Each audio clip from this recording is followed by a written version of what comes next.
Oh, Lord. It's all bad. It's all bad. Spadoti, you got sound on Steve Kerr talking about this series here? I do, and Steve was talking to Draymond, and Draymond was asking, like, listen, whenever I go into a series, I know that I have Steve, a guy who's won multiple champions, at my back, and he's asking Steve, hey, is this something that Heat players and Nuggets players think like the coaching matchup? And here's Steve Kerr's thoughts on it. I think you consider it, and I think in this particular series, Mike Malone has a lot of experience. The continuity of the two organizations is a big reason why they're both here. Mm-hmm. And all you have to do is think back, 2 years ago, Denver came back twice in the bubble from 3-1 deficits. They won 2 straight series down 3-1. Mm-hmm. Mike Malone's a hell of a coach. They have continuity with their players, with the staff. So they will come out with resolve and with some adjustments. And they have been through these wars. Now, maybe not in the finals, and there is a little different vibe in the finals, but I think these 2 games now, they've kind of felt it. I mean, I would ask you remember our first trip, like in 2015? Didn't those first 2 finals games feel weird? Like they're so different. That's Steve Kerr and the Draymond Green podcast. It's interesting. When you have so much history with someone or some people, sometimes it's hard to escape the history. I just feel like the Warriors are so stuck in the past sometimes with a lot of their allegiances and their loyalties. The one thing that I'll give Bill Belichick, and I think it's because of football and the way football is, right, we're on to Cincinnati. We're on. And there's just something about, like, you never hear him go, well, actually, in 2017, this is what we did. And, look, thinking back to 2012, this is what it looked like. And there's a part of me that's like, Warriors got to move on a little if they want to win another one. Yeah, I feel like they're stuck in their memories to a degree. Feels like Draymond's coming back, huh? Yeah, and I don't know if that makes you, like, everyone just keeps saying, like, they're gonna run it back, but you got to tinker all the other pieces around them. And I just keep coming back to, like, I don't think Steph, Clay, and Dre can be the top 3 players on a championship team. I mean, they weren't when they won it all last year. It was Wiggins and Steph, and then a combination of who that third guy was. Sometimes it was Clay. There were games where it was Draymond. There were other games where JP contributed. I don't know. Maybe it's too late. What? Show. I was going to ask if Draymond ends up retiring as a Warrior and Clay retires as a Warrior. Just retires as a Warrior for the rest of his career. Okay. And they don't win anything. Is that a failure on the back end? Is that bad business? Well, do they have that? Doesn't it feel does like Draymond have that glow that he once had with this fan base? Doesn't it feel like they have, like, Warrior fans want it both ways? They want to keep everyone together and win another one. And they just won last year. Give them credit. Are they mutually exclusive concepts? No. But I think keeping this core together financially puts you out of the running for making the necessary movement needed to, what I believe, improve the roster around them to be championship worthy. Does that make sense? Yeah. Do they deserve another shot to run this back together after losing in the second round to the Lakers? Wasn't this year run back? Well, they had to defend their championship. Sports isn't fair. I don't know why we have this thing in our head, like, things have to be fair. Did Drew Bledsoe think it was fair that Tom Brady took his job? No, absolutely not. I mean, does Brandon Crawford, is he owed playing the rest of the year at shortstop? No. I mean, he's had a distinguished career. This feels like Draymond's opting in. So if he does opt in, that means some of the youngsters have to go, it feels like. And now, I'll say this. Draymond did have an exceptional season on the court. I thought Draymond Green had one of his better years in his career. I really do. Is that saying a lot? Absolutely. He's a Hall of Famer. Absolutely. No, I'm talking about, like, yeah, okay, he had one of his best seasons in like 4 or 5 seasons, but like his first, when he became a starter, his first 3 seasons were pretty spectacular. Yeah. And then he dropped off. I think this was one of his better seasons in his career. Okay. I truly do. You look at his impact on the floor, the way he played. I thought Draymond Green played really good basketball. I said that all season long. I thought Draymond Green played high-level basketball. He was a borderline all-star, whether we like it or not. Then he got hurt right before the break. I thought he was a borderline all-star. I do. I call me crazy, but I think his impact in his playing now, can he score a little bit more? Can he hit the 3? Can he play the 2 big lineup? I don't know if you could do that anymore. We're asking a lot from guys who have shown you that in terms of adjusting, that they don't like adjusting. And don't. Here's what Draymond. Here's Spadoni. What is this? Kerr on the Myers. So this is Draymond. So talking about thanking basically Kerr and Myers both for dealing with a lot of Draymond's S. So you can, go ahead. It's very interesting. Oh wow. I start talking about some of the things that I've gone through, like as a player, and not some of the things that I've gone through. You know, all the that I've caused myself. It's not that like I've gone through something that somebody else caused. It's self-inflicted wounds that I've had over the course of your tenure here, us being together. And we were speaking about it. And he was like, man, I forgot all of that. You've done a lot of shit. I trust me. Not for 1 second do I go home and not think these guys have had my back. Like you, Bob, through things that I've gone through. I mean, the camera caught you one time like, I'm sick of Draymond and I was like, that sucks. I can't believe he said that. And I had to take a step back like, I'd be sick of Draymond too. So like, but I understand, what you've done for me. I understand, what Bob's done for me and what you guys have meant to me in my life and my career.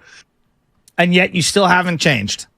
I knew you were going to say that. What? Am I knew wrong? You were going to say that. Am I wrong? Oh, you're not wrong. Did you expect him to be a little more, slightly more disciplined in terms of his emotions moving forward? The guy got thrown out of a game that they needed to win.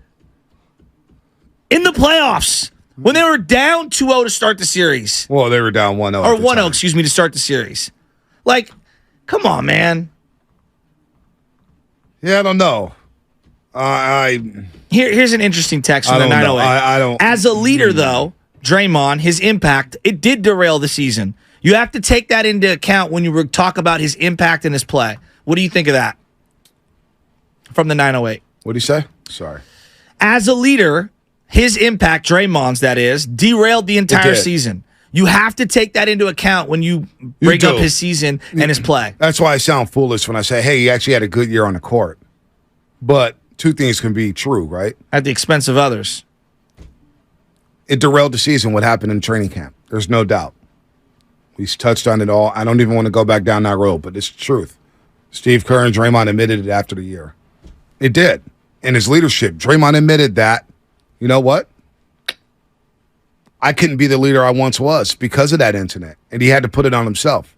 Now, notice in that clip, there was no Joe mentioned. No Joe Lacob, that is. It was Bob and Steve. Now, I don't know if that's a big deal or not, but Steve and Bob have gone to bat for Draymond when they didn't have to. When Draymond sat down with Kevin Durant and said, yeah, you know what? They blew that situation up with KD and Draymond. It was like, and we talked about Myers a couple weeks after that. He was not happy. The look on his face screamed, yeah, Draymond shouldn't have said that. That was messed up. But they wrote with him because he's a champion, because when it comes down to it, he's there for you. But in that Lakers series, as much as we get on Klay Thompson, as much as we get on Jordan Poole, did Draymond Green have a great series against the LA Lakers? No. I screamed for the Saginaw Savage. He had one good game. Was it game two? We got that in game 2. Where's the barking? Where's the yelling? I don't know, man. I just feel like what I'm saying? We've spent so much of this year destroying Jordan Poole.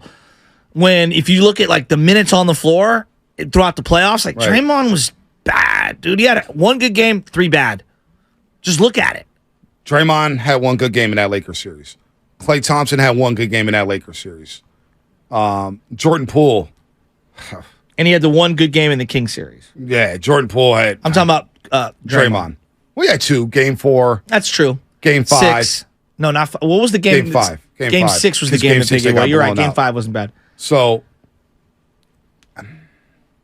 I don't know, man. I don't know if you could run it back. Are you a championship contender if you do run it back with Draymond Green? Steve Kerr says no. So you got to listen to the Hall of Fame coach. He's one of the better coaches in the league. I don't know what you do. Honestly, I don't know what the Warriors are going to do. On one end, I don't want to see them trade the youngsters. But on one end, I'm saying, boy, can the youngsters play in this system? If you want to maximize Stephen Curry and Klay Thompson, you want to maximize Andrew Wiggins, you probably have to trade some of these youngsters to get some veterans here who know how to play the game.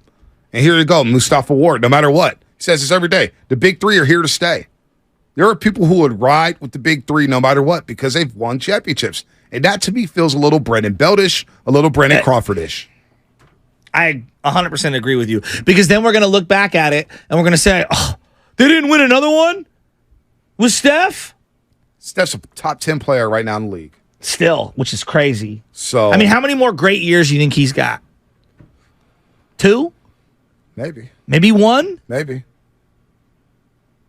I mean, man. What does he want to do? Great question. It's a great question. Like, by the do way, you think Adam Silver, real yeah. quick, says the NBA will turn to expansion after media rights discussion next spring. So Vegas, to Seattle. Seattle, Nashville. No, they've already got Move Memphis to the Eastern Conference. Yeah, and New Orleans. Yes, I agree with that. Move them to the East. Yeah. Seattle and Vegas to the West. It does feel like Vegas is inevitable, and it feels like Seattle. Man, that would be so much fun to have them back. All right, Austin. San Jose. You know what the hell I mean by savage. Not the literal definition. Relax. But Draymond, Austin and San Jose, can you admit just one thing? Can we agree on something? Did Draymond Green play with that same edge he had against Sacramento? Did you see that same edge, that same intensity he had against Sabonis against AD? No. Did you see it, Austin? No. Come on. Just tell the truth. Mustafa, tell the truth. It's okay. It's okay. Just tell the truth one time. The minority opinion, in my estimation, is the one that I think they need to explore the most of, which is I'm trading away Draymond and Jordan Poole. Whether it's in separate deals, the same package, doesn't really matter. I just need to reset, and I think that financially that gives you flexibility. I think that brings in a variety of unique type of players that you can add to the fold. And the Clay thing, I think I let him play it out and see where it goes from there. I don't know why we have to, and I know he's going to want an extension, but you have his bird rights. You have an opportunity to pretty much match anything that's out there. I would just allow this entire thing to play itself out, but I would start by removing both of these guys from the scene. It feels like you can't move forward until you kind of carve this thing out a little. Does Steve Kerr want that? Were you surprised Steve Kerr even joined him on the podcast? I was surprised. Now, Steve Kerr also mentioned about Miami, right, and its role players and everybody buying into the role of going to the locker room happy. Now, we heard reports about certain Warriors walking into the locker room not happy. Of course, the infamous Jordan Poole locker room interview where he's playing music, turns it down. Obviously frustrated about the way he played. Scored nothing in that game for, right? Was that a goose egg? I think he was, like, what was it, 0 for 7 or something? So, yeah. Are the Heat more talented to the Warriors, Tyler? No, they're not.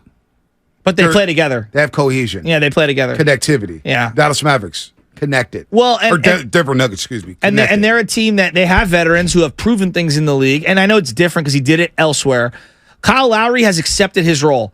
Lucky to play whenever they give him opportunities, right? He's not complaining about starting or not playing or not finishing or whatever. He's just kind of getting in where he fits in. And even Bam Adebayo's seen his role, change. Duncan Robinson got paid, got iced out throughout the big portion of the season, and then was called upon last night and made an impact. And then at the same flex, Caleb Martin, who's been a big part of what they've done all playoffs, didn't really have a big impact yesterday and took a backseat. Yep.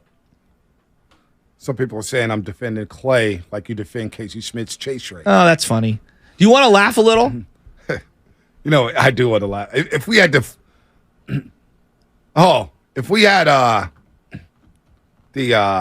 flex of the show, we should have the flex.